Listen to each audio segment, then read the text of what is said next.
आहुति देना चाहते हो मेरे दोस्त, तो आपका पसीना गिरना चाहिए जमीन पर। दुर्ग के लोकसभा के जमीन पर आपका भाजपा की पीढ़ियां बदल गई, जिन्होंने संकल्प लिया वो पीढ़ी एक भी नहीं है। विरोधों के सागर में चट्टान है हम, तो टकराएंगे मौत अपनी, परंतु अति उत्साह न हो भैया। हमारे गांव तरफ जाओगे तो भैया कार्यालय मतलब क्या होता है आपको दिखेगा। फोटो से नेता नहीं होते हैं, बड़े पोस्टर से नेता नहीं होते हैं। जी नमस्कार दोस्तों, आप देखना शुरू कर दी न्यूज 20 सबसे तेज खबर। मैं दीपक कुमार। लोकसभा चुनाव को लेकर तैयारियां तेज हो गई हैं। आपको बता दें कि भारतीय जनता पार्टी के द्वारा आज दुर्ग जिले में चुनाव केंद्रीय कार्यालय का उद्घाटन हुआ। इसी दौरान छत्तीसगढ़ के डिप्टी सीएम विजय शर्मा जी ने उन्होंने सभी कार्यकर्ताओं को आह्वान करते हुए एक बड़ी बात कही। देखिए पूरा वीडियो।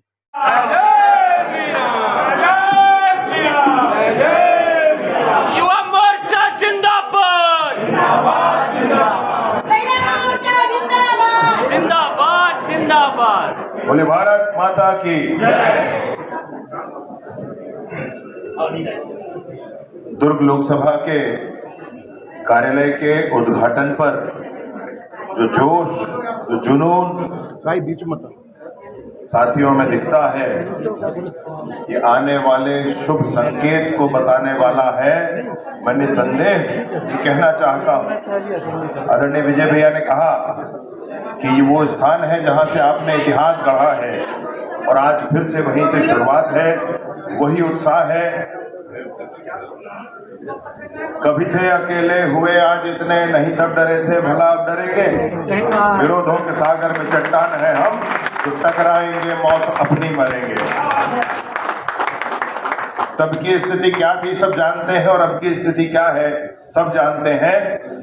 निसंदेह लोकसभा दुर्ग से एक कमल का फूल माननीय नरेंद्र मोदी जी के पास जाएगा और भारत में पुनः एक बार पूर्ण बहुमत की भारतीय जनता पार्टी की सरकार बनेगी।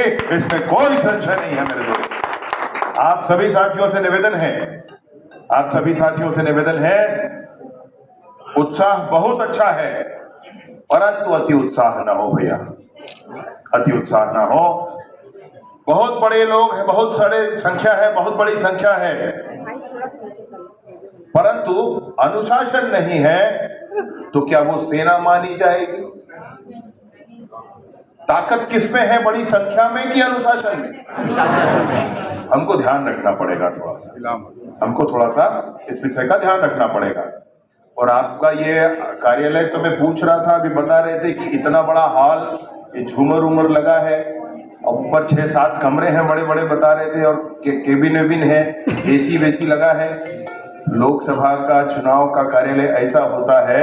हमारे गांव तरफ जाओगे तो भैया कार्यालय मतलब क्या होता है आपको दिखेगा। ये तो बहुत अच्छी जगह है, मैं आपसे निवेदन पूर्वक यही कहना चाहता हूं कि दुर्ग का जो मान है, सम्मान है, जो गौरव है दुर्ग का, वो कायम रहे, वो बरकरार रहे, वो आगे बढ़े। मंच पर विराजमान हमारे क्षेत्र से सांसद, गजब के पराक्रमी, जिन्होंने अद्भुत पराक्रम के साथ चुनाव लड़ा, पाटन में दिखा दिया कि ताकत क्या होती है कार्यकर्ताओं की। ऐसे आदरणीय विजय बघेल जी हम सबके बीच विराजे हैं। आदरणीय मंत्री महोदय दयालदास बघेल जी, आदरणीय चंदूलाल साहू जी, आदरणीय राजीव अग्रवाल जी, आदरणीय अवधेश जी नहीं आए हैं, आदरणीय प्रीतपाल बेलचंदन जी, आदरणीय हमारे विधायक ललित चंद्राकर जी, आदरणीय विधायक डोमनलाल कोसेवाड़ा जी, आदरणीय विधायक गजेंद्र यादव जी, आदरणीय विधायक दीपेश साहू जी, आदरणीय हमारे जिला भाजपा के अध्यक्ष जितेंद्र वर्मा जी, आदरणीय जिला भाजपा के अध्यक्ष ब्रजेश भैया बजपुरिया जी, आदरणीय दीदी पूर्व मंत्री रमशीला साहू जी, आदरणीय जगेश्वर साहू जी पूर्व विधायक महोदय, आदरणीय सांवलाराम डहरे जी पूर्व विधायक महोदय, और ऐसे बाकी सभी लोगों का नाम इसमें है। बेमेतरा से भी पूरी टीम आई है, राजन शर्मा जी आए हैं, सभी लोग हैं, और मेरे साथी युवा मोर्चा के वो सब यहाँ विद्यमान है, महिला मोर्चा की पूरी टीम विद्यमान है, भारतीय जनता पार्टी के सभी विंग यहाँ पर हैं। आगामी आने वाले समय में जिनको प्रभार यहाँ का है लोकसभा का, वो विभिन्न समितियों का भी गठन करेंगे। काम सबको आवंटित होगा, उसमें संशय नहीं है। मिलने वाले काम को पूरा किया जाना चाहिए, यह आवश्यक होता है। मैं आपसे एक बात पूरी शुद्धता के साथ कहना चाहता हूं, मैं आपसे वही कहूंगा जो सच है, या कहूं तो मैं आपसे सच ही कहूंगा और सच के सिवा कुछ नहीं कहूंगा भैया, सच के सिवा कुछ नहीं कहूंगा। मैं 100 बार इस बात को कहना चाहता हूं कि अनुशासन में ताकत है, फोटो से नेता नहीं होते हैं, बड़े पोस्टर से नेता नहीं होते हैं। और इसलिए युवा मोर्चा के साथी कार्यकर्ता बिल्कुल इस बात को गांठ बांध कर रख ले कि मैंने क्या किया ये मुझे बोलने की जरूरत ना हो, मेरा काम बोलना चाहिए, मेरा काम बोलना चाहिए। और काम अगर बोलेगा तो सब सुनेंगे, 1000 विरोध होंगे तो भी आप आगे बढ़ेंगे, उसमें भी संशय नहीं। ये चुनाव है, हमारा चुनाव तो निपट गया, बहुत बड़े बहुमत के साथ इस विधानसभा में भारतीय जनता पार्टी की सरकार बनी है।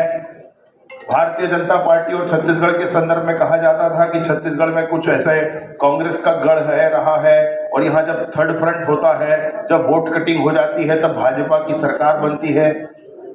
कार्यकर्ताओं का पराक्रम है जिस पर सरकार बनती है। इस बार आप देख लीजिए, कोई वोट कटिंग नहीं, कुछ नहीं, सीधी सीधी टकराहट कांग्रेस के साथ थी और प्रचंड मतों के साथ भाजपा के विधायक जीते हैं, और आज तक के सबसे बड़ी संख्या के साथ विधानसभा इस क्षेत्र में जीत करके भारतीय जनता पार्टी ने स्पष्ट बहुमत की सरकार बनाई।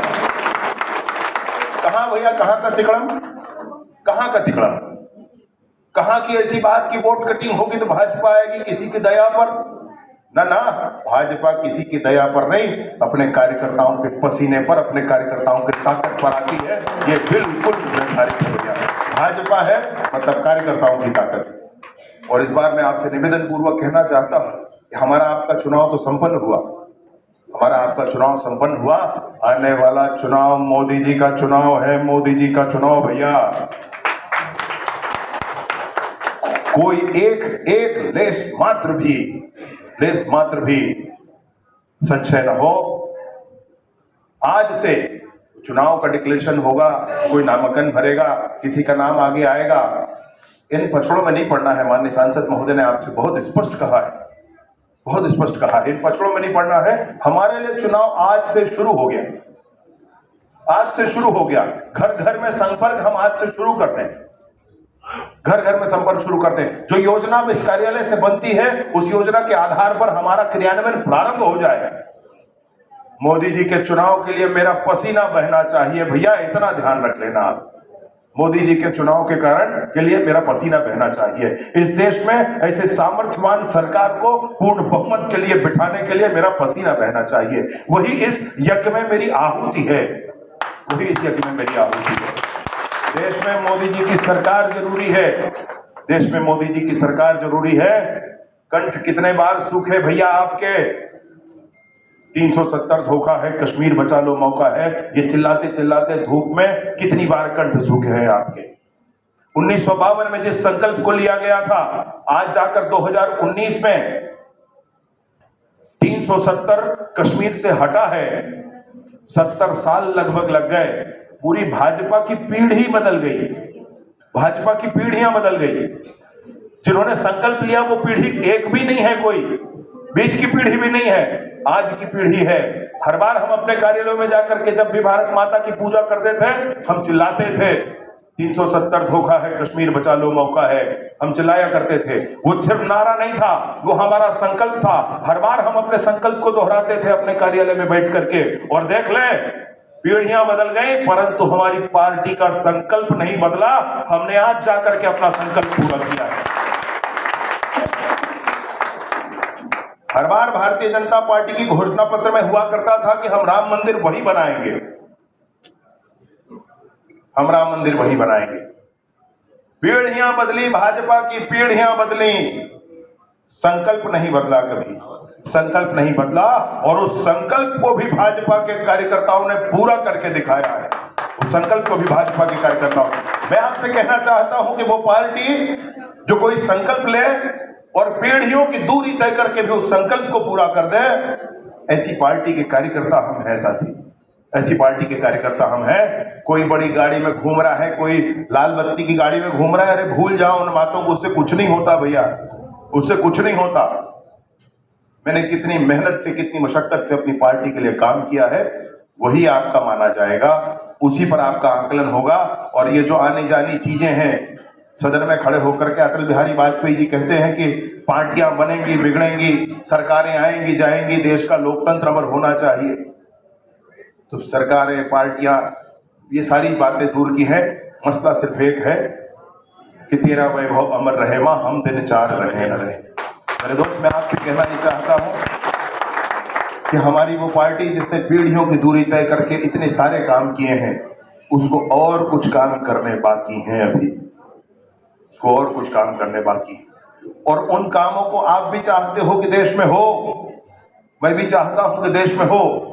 वही एक आधार है, वही एक बात है जो हमारी प्रेरणा का स्रोत है, जो हमको खींच कर हम राजनीतिक कार्यकर्ता है भाई। आप यहाँ आकर बैठे हो तो किसी के बुलावे पर नहीं आए हो। मेरी बात मैं हर बार ये कहता हूँ और बिल्कुल आप मान लेना, आपके अंदर हृदय में नेता बैठा है, वो आपको घर में शांत नहीं बैठने देगा। वो आपको राजनीतिक स्थलों पर, राजनीतिक कार्यालयों में, राजनीतिक आंदोलनों में हर बार लेकर आएगा। और आप जब के अंदर में हृदय में नेता है तो जी लो भैया उस नेता को अच्छे से, और उसको भी अंदर वाले को जीने दो अच्छे से, जी भर के करिए काम। लक्ष्य क्या है? हम राजनीतिक कार्यकर्ता हैं, हमारा लक्ष्य है कि हमारे देश में ऐसी सरकारें होनी चाहिए। हमारा लक्ष्य है कि हमारे देश की सरकार, हमारे देश के कल्याणार्थ जो काम है वो करना चाहिए। हमारे भारतीय जनता पार्टी के कार्यकर्ताओं के मन में बड़ा स्पष्ट भाव होता है कि मेरा देश मजबूत होना चाहिए। हमारा स्पष्ट भाव होता है कि हमारे देश को परम वैभव के शिखर तक पहुंचना चाहिए। हमारा स्पष्ट भाव होता है, और जब हमारा ये स्पष्ट भाव होता है तो हमारा काम भी बहुत स्पष्टता के साथ जमीन पर दिखना चाहिए। मैं आप सबसे हाथ जोड़कर सिर्फ इस बात की विनती करता हूं कि आने वाले लोकसभा चुनाव में, जब मोदी जी का चुनाव है, ये महायज्ञ है जो देश में होने वाला है, पूर्ण बहुमत की, आज तक के ऐतिहासिक बहुमत के साथ जो सरकार दिल्ली में बैठने वाली है, ये जो महायज्ञ हो रहा है, उस यज्ञ में यदि आहुति देना चाहते हो मेरे दोस्त, तो आपका पसीना गिरना चाहिए जमीन पर। दुर्ग के लोकसभा के जमीन पर आपका पसीना गिरना चाहिए। मेरे दोस्त, मैं निवेदन पूर्वक यही बात कहना चाहता हूं और ये कह के अपनी बात समाप्त करता हूं कि हर हाल में दुर्ग लोकसभा की सीट प्रचंड बहुमत से जीतना है, प्रचंड बहुमत से जीतना है। प्रत्याशी कोई हो, कमल हमारा निशान है। जो निर्देश इस कार्यालय से निकलते हैं उन निर्देशों का पालन करना है। आगे पीछे जो भी हो सब देखा जाएगा, लेकिन अब एक लक्ष्य है, एक लक्ष्य, और वो है लोकसभा दुर्ग को जीत कर वापस आना है। मेरे दोस्त, हर हाल में ये बात पूरी होनी चाहिए, इसमें कोई संशय न रहे, इसमें कोई संशय न रहे। आज आप कमर कस लें, हमारा चुनाव आज से शुरू है। इतना ही निवेदन आप सबसे कहना चाहता हूं, आप सभी का, जिन्होंने बहुत सारे माला गुलदस्ता सबसे स्वागत किया है। बहुत सारे वरिष्ठजन मंच पर विराजमान हैं, मेरे साथी सारे विराजमान हैं। आप सबका हृदय से धन्यवाद करते हुए मैं अपनी बात समाप्त करता हूं। बहुत बहुत धन्यवाद।